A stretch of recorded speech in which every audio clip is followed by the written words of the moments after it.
What's up, everyone? It's Alicia here. The third round of the Worlds has concluded, and what a round we had on both sides of the FPO and MPO. I'm really happy as a spectator, as a fan of the sport, that it's going to be really tight, and that's exactly what I hoped it would be.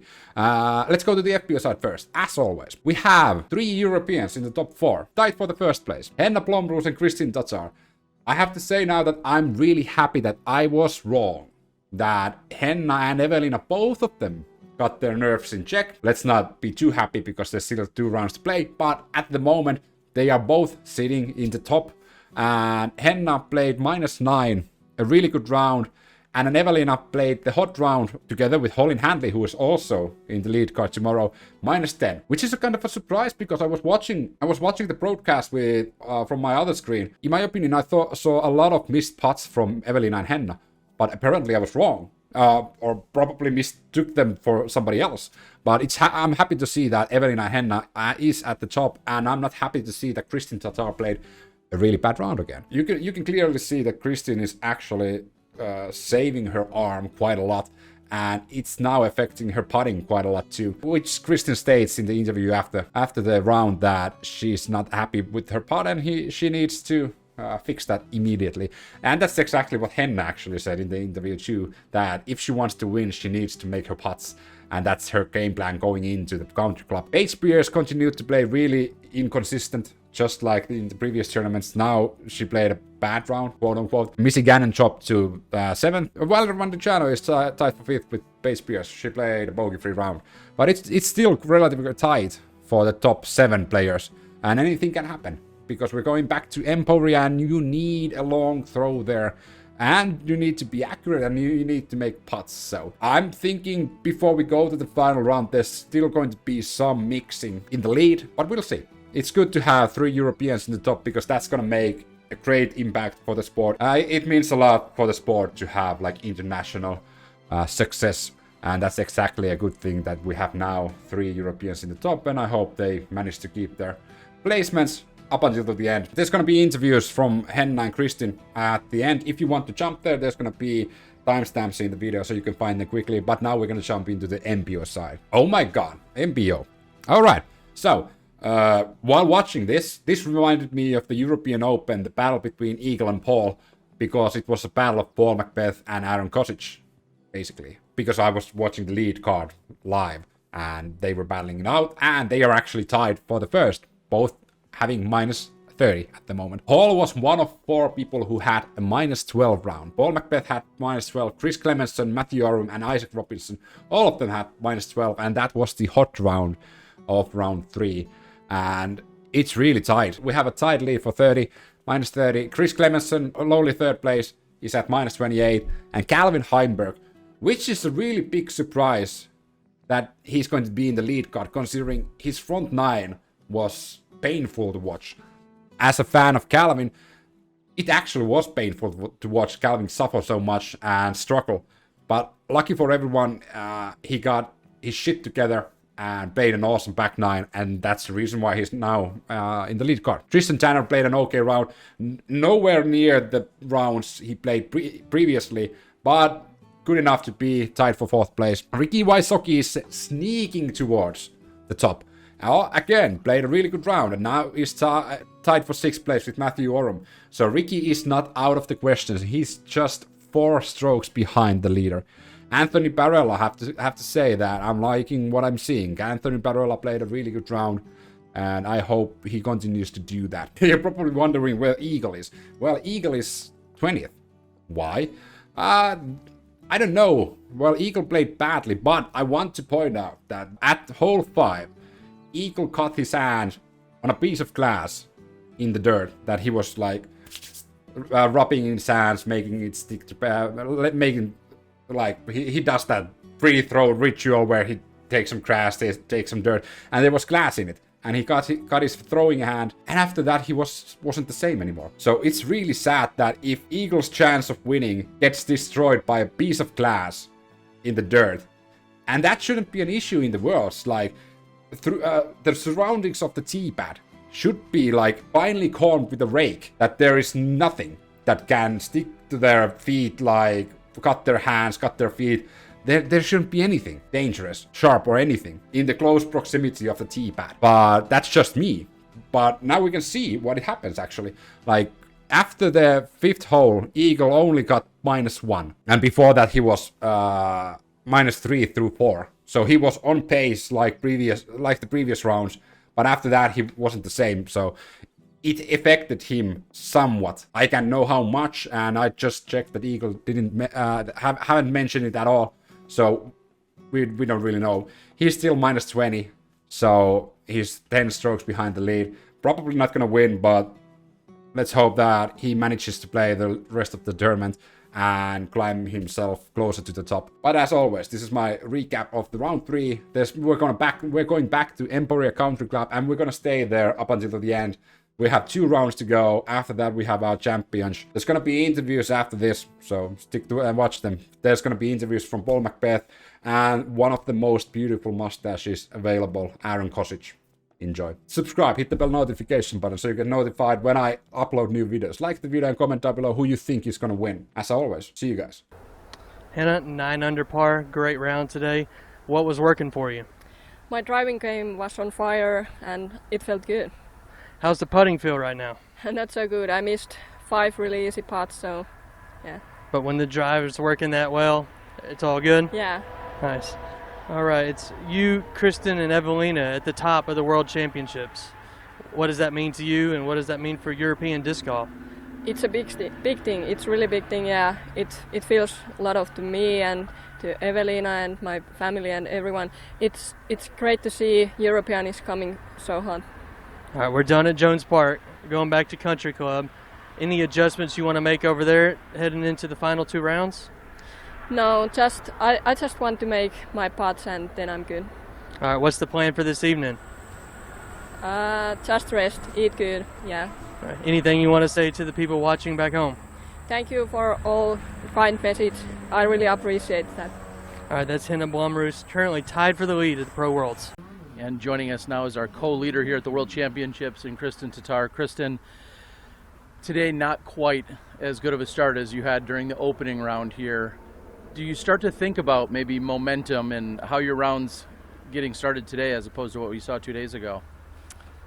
Yeah, I think even if you try not to think about it, it's obvious that you kind of think about it. I don't think my first shot was really that bad, but I know that it's either a birdie or a bogey. But yeah, then I don't know, it wasn't too easy today. Do you feel that it's hard sometimes to match your effort? You had such a great round. You played almost perfect, it felt like, first round. Is that extra pressure to say, hey, I just want to do that again?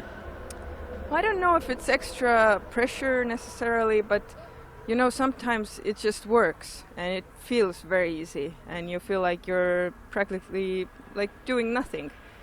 That's what you practiced and everything works out, and the other days it's like today, like you're trying and nothing is really like working the way it should, and it's of course it's frustrating a little bit. Well, and that feels like today you had a lot of looks for birdie, but you didn't necessarily convert. And is that everything you were just saying, that just some days it's not there? Yeah. I missed a couple of short ones and was not very good from long range, and I don't know, something was off today, but it's not the end of the world.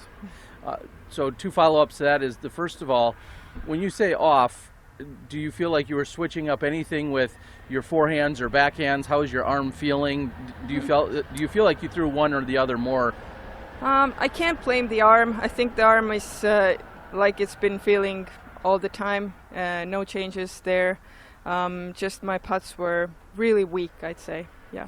Well, one putt that wasn't weak was hole number 17, and I'm sure you were thinking about it as I was just talking about it. A huge putt from long distance, and that was one of the biggest reactions we've ever seen from you. It was awesome. Yeah. You had a big smile. It was a great putt. What did you and Paige say, and how were you feeling after that putt went in? I said to Paige that finally I made a putt, because honestly, like every basket I really tried my hardest, even though it might have not seemed that way because everything was so low. I don't know why my putts were weak, but this time it worked. Maybe the wind helped, I don't know.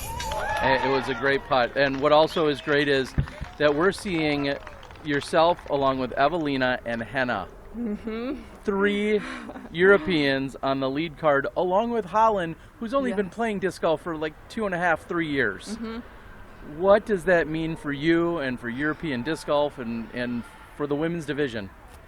It's amazing. I checked the scores after the round and I was like, whoa, this is so exciting. I'm so happy. And I'm so happy to play with Henna and Eveliina. They are great competitors and very good friends. And I haven't played with Holland for a long time, so I'm looking forward to it for sure. Yeah. All right. Final question. You're done with Jones. It's no longer a course you'll have to worry about probably until next year's Dynamic Disc Open. Yeah. Hopefully we'll see you there. You're done with this park, 2 rounds at Country Club. What are you thinking as you have just 36 more holes of golf? At Country Club, I think it's a fair course. You just have to keep it in bounds. I think the holes are very gettable for the ladies, so hoping to see a lot of birdies there. Yeah. All right, everyone, that's Kristin Tattar. She's a co-leader, and she has 2 other fellow Europeans on the lead card tomorrow. Back to you guys in the booth. Welcome in. And still your co-leader here at the World Championships. We've got Aaron Gossage. Aaron, 30 under overall. You're now tied with Paul Mcbeth, and you matched the same score that you opened the tournament with here at this course. Did it feel any different to you? Yeah, it definitely felt a little bit different. I definitely started a little bit better this round, I would say. Right from the get-go, hole 2, 3, 4, I was feeling a lot better about my shots than I was first round. There at the end, I just had a couple putting lapses, but I was able to focus back up, get 16, save my par on 17, and birdie 18. So I was really happy with it. Well, let's go to your, as you call them, a putting lapse. Is that a fatigue thing? Is that concentration? What is that? Can you pinpoint it?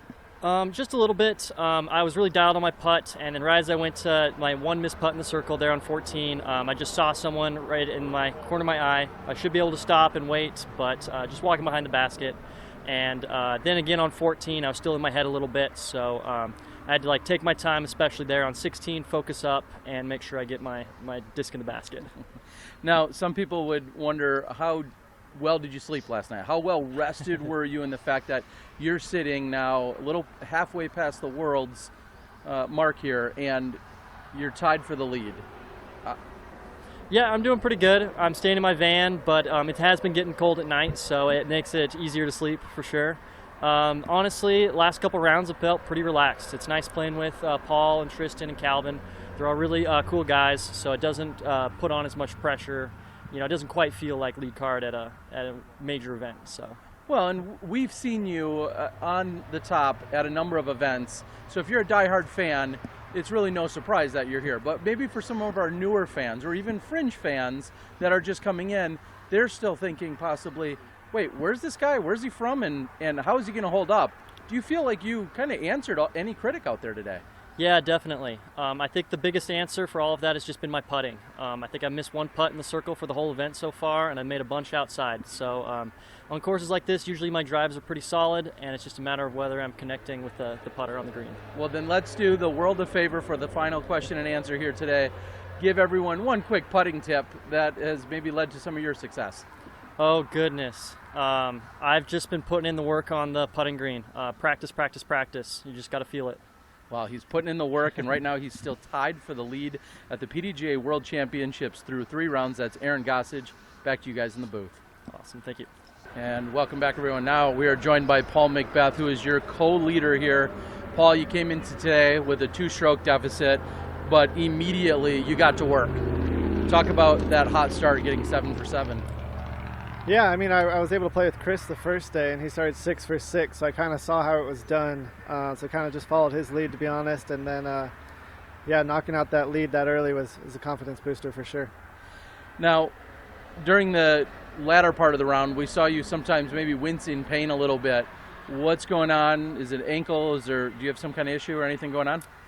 I had a cramp yesterday about hole 17, and it hasn't left my calf. So been trying everything, but still there. So it's been that's what this whole round was. Just trying to get off it as quick as possible and just kind of keep moving, keep it loose.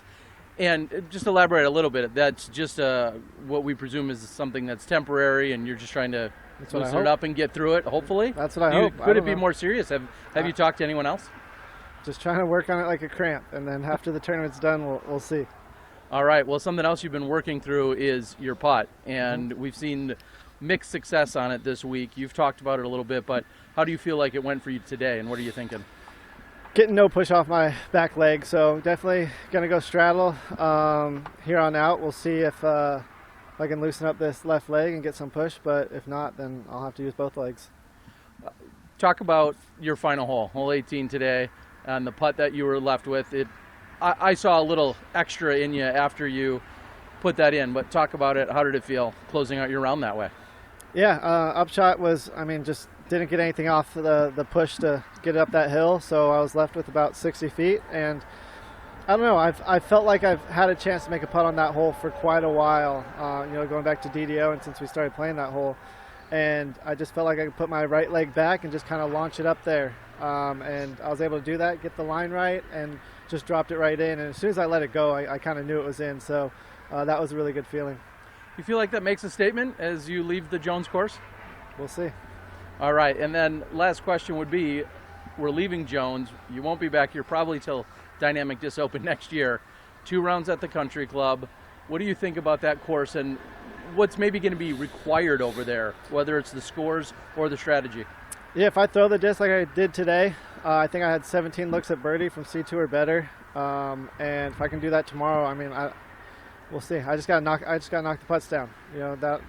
That'll be it. I gotta give myself as many opportunities as possible if I'm gonna continue putting the way that I am now. So if I can continue to drive this way, I think I'll be in good position.